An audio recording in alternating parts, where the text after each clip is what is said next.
Hello, everyone. Welcome to BizChicks TV. This is a place where you can find tips and tools to help you do business better. We're here to help you run a profitable business that's fun to run and to take the hassle out of your hustle. And I'm here with my friend and colleague, Miss Francine Gregory, real estate entrepreneur and tech diva. I'm Terralina from California Cover Ups, and we're the Biz Chicks. Every Monday we like to get started with conversations that will stimulate you in terms of innovation, just having more information to make data-driven decisions. And so we just want to talk a little bit about the fact that today is Labor Day. So, Fran, where are we going with this? Well, I pulled up a little something on Labor Day, and we're going to go into it a little bit more. Mhm, If you are a BizChicks, you should have gotten this little post in your uh, from the newsletter. So, mhm. Labor Day in the United States originated in the late 19th century as a result of the labor movement's push for better working conditions, fair wages, and reasonable working hours. Mhm. Uh, the first Labor Day was celebrated on September 5th, 1882, in New York City, organized by the Central Labor Union. The idea was to dedicate a day to honor the contributions of workers and recognize their efforts in building the nation. Uh, the holiday gained traction, and by 1894, Congress made Labor Day a federal holiday, celebrated on the first Monday in September. The decision to make it a national holiday was partly influenced by the Pullman strike, Mhm. a major labor conflict that year, which resulted in a stronger recognition of workers' rights. Uh, Labor Day is now seen as a tribute to the American workforce and is often marked by parades, barbecues, and other community events. So, Terry, weigh in on this because I do believe you Well, have uh, some well, knowledge that well, takes I us a do. little deeper. Yeah, I do want to share with you that my grandfather was a Pullman porter for over 25 years. He had a silver watch, the whole thing from retirement. Um, but I want to read you a little bit about an overview about the Pullman strike. It took place in 1894. Okay, Mm, as a major labor action that involved railroad workers, including Pullman porters, who walked off the job in protest of wage cuts. They actually going to cut the pay.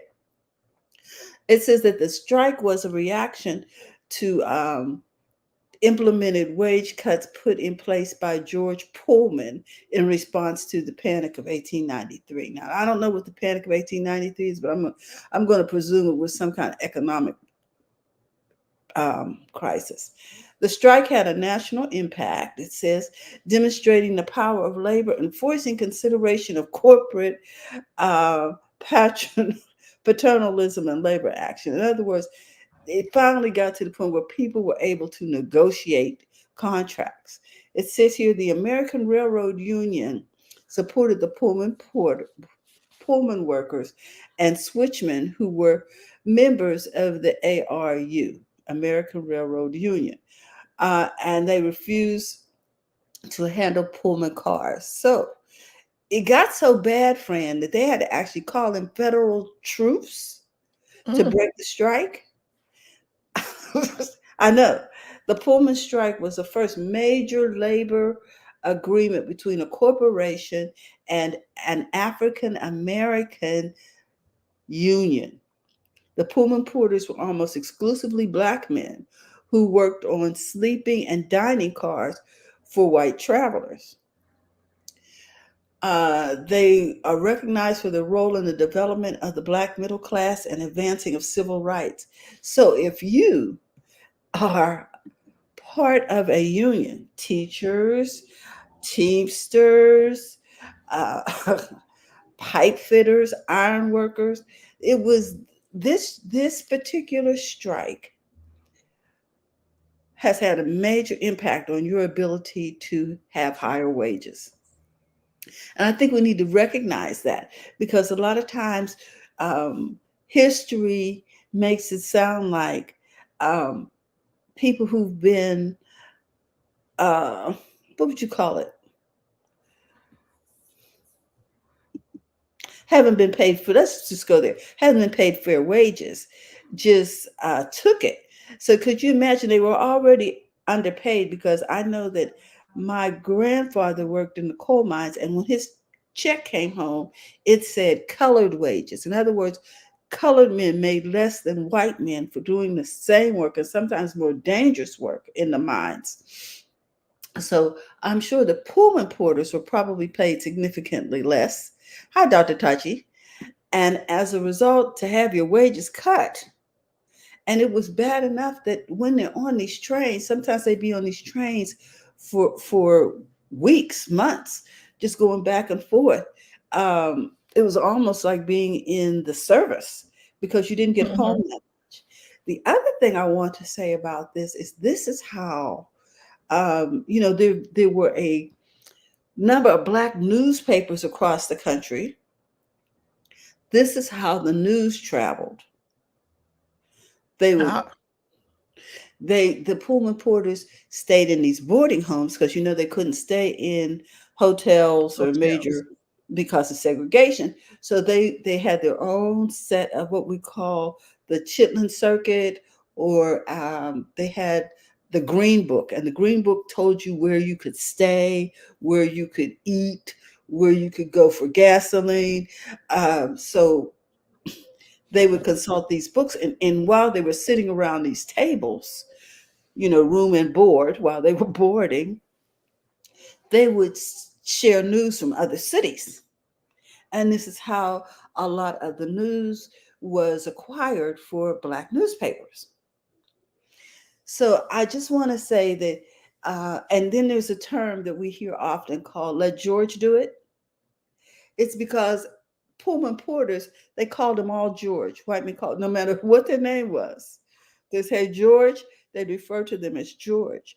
And so it came to be a term, let George do it. Uh, so I just want to say that we owe a lot to Pullman porters in terms of the labor movement. And we owe a lot to Black men. We need a lot. We're hearing a lot lately about Black women, but Black men played a good part in the advancement of the middle class also. Mm. There you are. Wow. What we learn about things that every year we have Labor Day and everybody Hmm. thinks, oh, make it a holiday, not Hmm. knowing the background for the Who paid the holiday. price? Yep. And so and see, that was good what you just said, paid the price. Every holiday, there was a price paid for, there was some bloodshed or something happened that was very Well, can you imagine what happened when the federal troops showed up? right. And to break everything up, people were hurt. Um, and there, you can imagine what the how the police do things now, and this was back then. Yep. And the Brotherhood of Sleeping Car Porters was eventually founded in August 25th, 1925 in New York City. So the union was led by A. Philip Randolph. You hear his name from time to time. Well, here it is again. He led the Pullman Porters Union. I think also, I don't think we understand the significance of this Pullman's Porter movement in the diaspora throughout the United States. The migration from the South to the North, because many times these children of farmers would get into these railroad cars, and basically, like a hobo, get a ride from Alabama to Chicago, Alabama to Pittsburgh, Alabama to Ohio, etc., across the Mason-Dixon line. And I'm sure they had to know which cars to get into that were safe.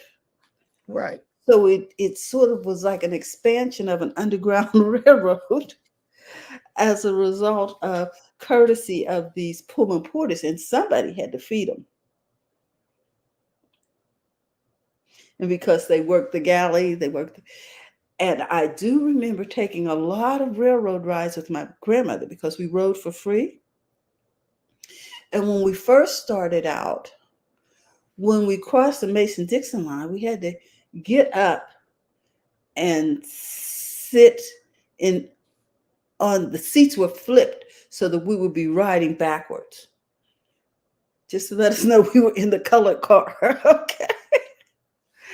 But most of the time when we traveled, we had a separate car, a sleeping car. And so we had berths up top, and then they would bring us all kind of food, I guess, because my grandfather worked for the railroad, and they worked in the kitchens. We couldn't go in the dining car because it was segregated. But it sure felt like being a princess, having everything brought to you in silver platters. It was very fancy, very fancy. So I just wanted to share that the labor movement in America was significantly impacted by the Pullman Porters strike. Wow. So with this being Labor Day and all, um, have any of you who are watching live or maybe on the replay, have you had to encounter strikes? I know Dr. She talks about it a lot with the movie industry and things of that Mhm. nature. But has anyone else encountered a strike? There have been nursing strikes. There have been, and these are key. Well, we have a strike going on right now, Okay. with the hotel workers. It started yesterday. Oh. The hotel workers are on strike. The the airline um, stewards are on strike for United. That started about 3 or 4 days ago. Um, so the ability to be able to strike and to be able to negotiate wages is critical to uplifting the middle class. Just think, right now, people working in McDonald's for $20 an hour in California may be making significantly more than people who are making beds in Las Vegas, making beds in Hmm. Mississippi. Uh, if you notice, the minimum wage is different across the In the states. country, right? Mm-hmm. Yeah. Mm-hmm. Dr. Tachi has a comment here. Dr. She's Tasha says, I'm not union, so I haven't encountered it personally, but yes, I speak quite a bit about it in the film and TV business. well, having worked for the government, it has been very interesting during my tenure. I don't know what's going on now because it's been a minute, but we actually didn't have an opportunity we didn't have wages raised for maybe 5 or 6 years while people were making enormous gains on Wall Street and in real estate, and different things were going on because that was during the boom. Hmm. But the government was losing money, and so every time they came to the table, they refused to give us a raise. In fact, it got so bad that they actually borrowed money from our union to pay our wages. Because, yes, so we've come a long way. And so unions have saved a lot of situations, and people can be very resentful when they see people on strike. But I tell you, without those strikes, there would be no middle class. Well, and to this goes to talk about people companies policing themselves. Hmm. And like Dr. Tyson says, but $20 an hour in California is peanuts. It is doesn't go very far. That's why so many people are having trouble finding housing because the price of housing has just accelerated because of the shortage of inventory. Am I correct, Fran? Yeah, I stand the corrected? inventory, people, it could be inventory, but the shortage is people, okay, if you got a good loan, like 2 point something, you ain't selling. Mm-mm. Plus the accumulation of Airbnbs, people, Mhm. you know, taking their properties and instead of putting them on a month-to-month rental basis, they've Airbnb them because there's less wear and tear on the property, Right. And so, and yeah, it brings them more income. um, and people, greed is a thing. We don't Hmm. want to think people, companies are being greedy, but there are some people who are, or companies, you know, make the shift, pay people a little more. You, Hmm. So it, it, I just it want us to be aware that whatever the wages are right now, they didn't get there on their own. They were negotiated and they were sacrificed for. right. Um, some people lost their jobs to, you know what I mean? The sacrifice came in a lot of different ways. Mark said, I'm on strike, my boss is unbearable. Yeah, yeah. So I guess I'm just a union kid. My mother worked for the government, and then I was a school teacher. Then I worked for the state. Um, yeah, and having worked in a non-union shop shipping shirts in high school, it's not cute, people, and the wages were the pits. mm, Mark says corporations buy blocks of buildings and Mhm, land and mhm. raise the rent prices. Everyone follows suit, but the wages are not growing at the same time. Yeah. And that goes to the tune of, just because you can don't mean you should. All right. Yes, you can um, do all these things and raise up the rent and do stuff, but really, is that a good is that a neighborly Practice. thing to do? Is that a good practice? Is it necessary? I Um, don't I can, don't think it's can you necessary. live on a couple of less million? Right. Yeah, can we, if you know that something you're about to do is going to harm or put another person At risk. at Mhm. risk, why would you continue just to do it?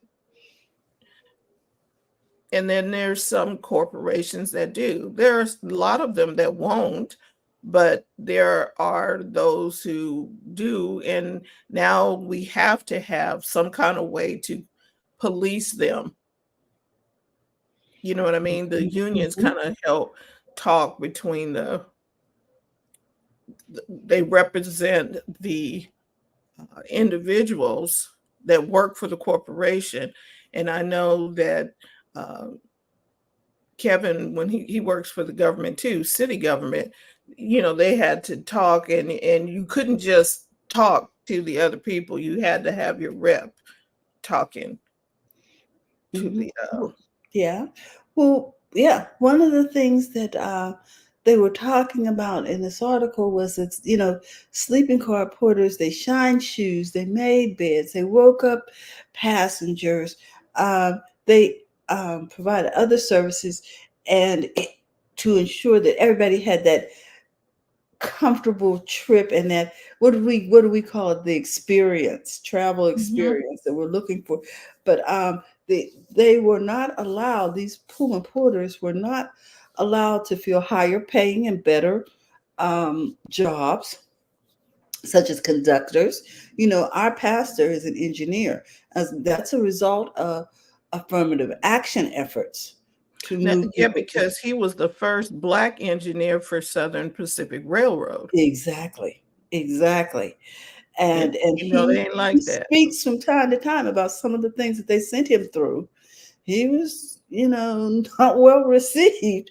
And it says that the important, for instance, it says here the porters endured poor working conditions, working long hours, very little pay, and they were supposed to be their pay was supposed to be supplemented by tips.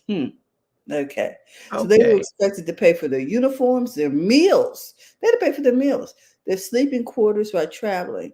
And they were dehumanized, sometimes called slurs like boys or George, which referred to porters as belonging to George Pullman, because George Pullman was the owner of the Pullman Palace Car Company, uh, later becoming the Pullman Company. So Mm. that's where the term George. Oh, so you're George's boy. You see that? They were still being very Mm-hmm. disrespectful and derogatory. So, Mm-hmm. Yep. Yep. So, hmm. mm-hmm. Mm-hmm. Needless to say that what we have in the way of unions would not have occurred had it not been for the Pullman strike. Mm-hmm. Okay, it shut down everything, right? Oh yeah, transportation. It's like the airport going on strike So today. now if you wanted to travel, because the Pullmans were on Do, strike, do, do you you had remember? Go ahead, Fran. I was just gonna say you had to figure out another mode of transportation, and you didn't want to go Yes. back to that horse and wagon coming across the the the um the Yeah. wagon train like Or you you had used to to. come up with your own automobile. You know, um, the thing is, do you remember when the airport shut down because of the computer glitch? That And just there happened were, not too long ago last month. yes, uh-huh. Mhm. And there were like thousands of flights canceled. People were sleeping in airports. It would be synonymous to that. You're not going nowhere. You're just stuck in the train station. And there was nobody to feed you, to help you get anything, because these people were accustomed to a certain lifestyle, if you were, Mhm. when you traveled. And it's the one that we see with the pristine cars and the People had private table, cars, huh? yeah, Back in the day. the tablecloths and everything, Absolutely. and the people bringing you stuff out on the silver tray. All that shut down. All of You're that. gonna have to fend for yourself. You can't even get a cheese sandwich. You just Mhm. So I want you to know the significance of, that whole movement, the Brotherhood of Sleeping Cars. mm. Um, There's the Porters. things that we experience today, for the good. Somebody had to pay a little bit of a price for us to Absolutely. enjoy it. Absolutely.